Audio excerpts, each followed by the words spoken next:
Hey guys, I'm Elise Wong and today I'm going to share with you a time-lapse video along with commentary on how I sculpted and painted this lovely universe unicorn.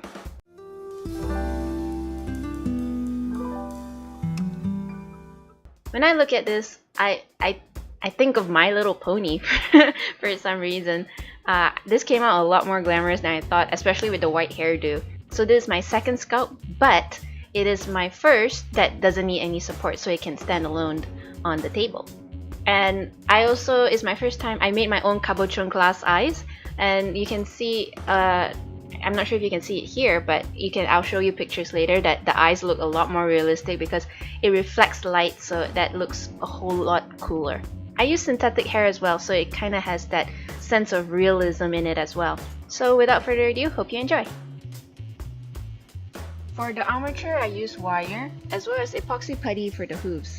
Because epoxy putty is very heavy compared to air dry clay, it kind of gives a good anchor for the unicorn so it can stand on its own. And I also used styrofoam, the normal styrofoam you find from the styrofoam packaging. And I was thinking this is such a great way because styrofoam does not biodegrade, and instead of letting it find at the end of its days in a landfill, I decided to use it for the sculpting. I noticed a lot of people in diorama use styrofoam as well, but instead of buying my own, why buy your own when you can find a ton of them whenever you open a package? Your friendly neighborhood artist recycler. So I used that to kind of give a basic shape to the unicorn. Then I start filling it in with the air dry clay.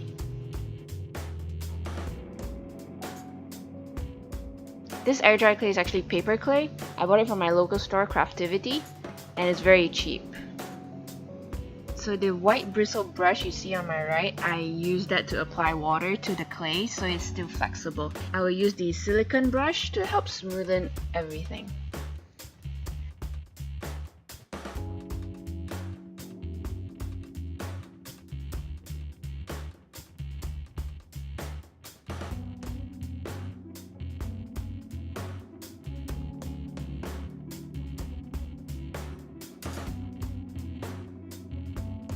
So when all that is done, I glued the eyes and I just kind of shaped the clay around it to give it like eyelids and stuff.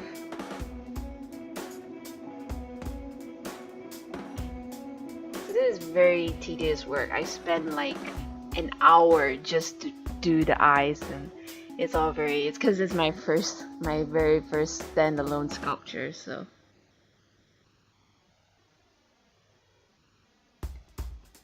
I relied heavily on the silicone brush, so if you do decide to start your own sculpting, I highly recommend the silicone brush.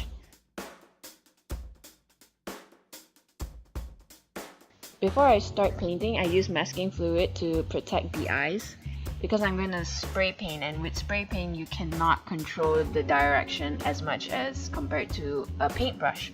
So I use masking fluid to cover the eyes so I can remove it when all this is done. So I painted it night blue, Vallejo. And I used a self-made template of texture and just apply some white on it. White is a very good foundation instead of just painting it purple right now, because the airbrush, the solution is very thin. And if you straight away paint it purple, it will not be as visible. So a good practice is to apply white first, then cover it with the next color you want it to be. Especially if the foundation color is darker, then it's highly recommended that you give a white coat first.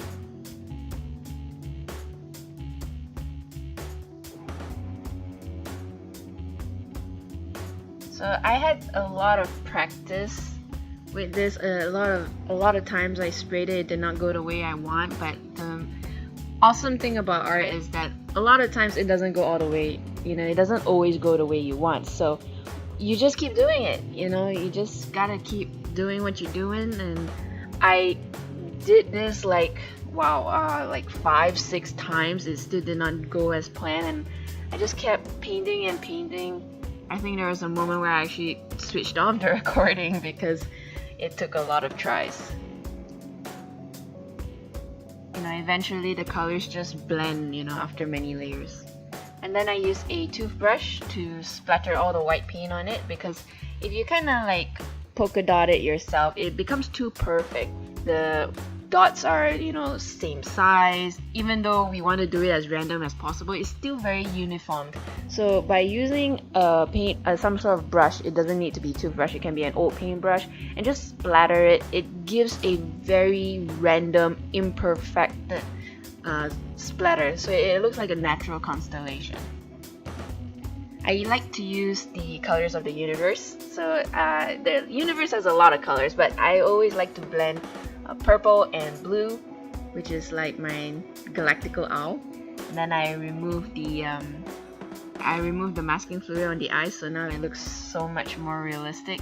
And I slowly add the synthetic hair.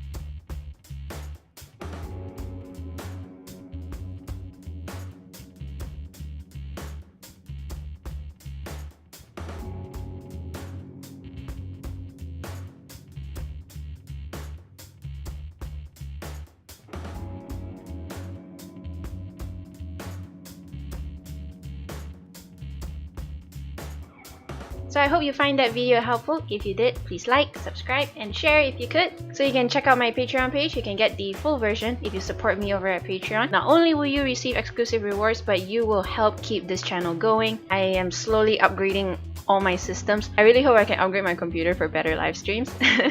So if you're not a subscriber, or if you're a subscriber but haven't done so already, please click on that bell icon down below. It will keep you notified whenever I churn out a new video, or you can hang out with me in my live streams. You can follow me on the following social media sites, which are listed down below in the video description. That's all for today. I'll see you guys in the next video.